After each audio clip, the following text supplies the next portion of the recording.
Mamoun Ngom, directeur des télécommunications au ministère de l'économie numérique et des télécommunications. Aujourd'hui, on était réunis pour le forum libéral sur le numérique qui a été organisé par la Fondation Friedrich Naumann en collaboration avec le ministère de l'économie numérique et des télécommunications.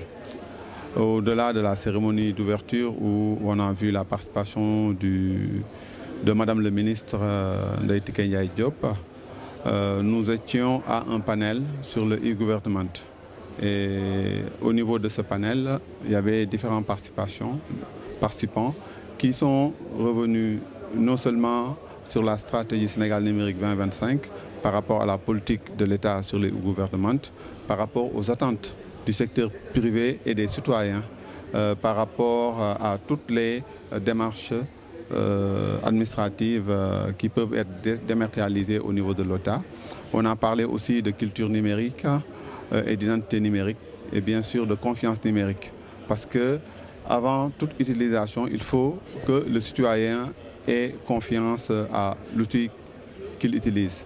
Et on a abordé tous ces aspects et nous avons bien relevé les attentes des citoyens et de l'écosystème du numérique par rapport aux différentes parties prenantes, que ce soit l'État, que ce soit les entreprises, que ce soit le citoyen.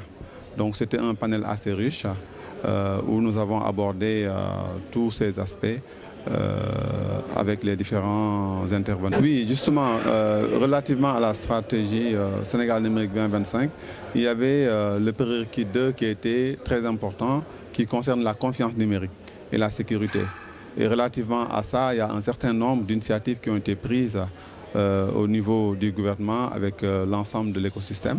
Parce qu'on a élaboré une stratégie nationale de cybersécurité. Il y a un projet de mise en place d'un centre de veille et d'alerte contre justement les incidents informatiques. Et on a aussi eu des projets relatifs à la révision du cadre juridique, justement par rapport à la protection des données personnelles des citoyens. Donc il y a un certain nombre d'initiatives justement. On a revu aussi le cadre juridique avec le nouveau code des communications électroniques où il y a cet aspect, c'est-à-dire la protection de l'utilisateur qui occupe un pan important par rapport à ce nouveau code des communications électroniques qui remplace le code des télécommunications. Par rapport au numérique, en fait, les perspectives sont assez larges. Parce que tout est basé au niveau de la stratégie Sénégal numérique 2025.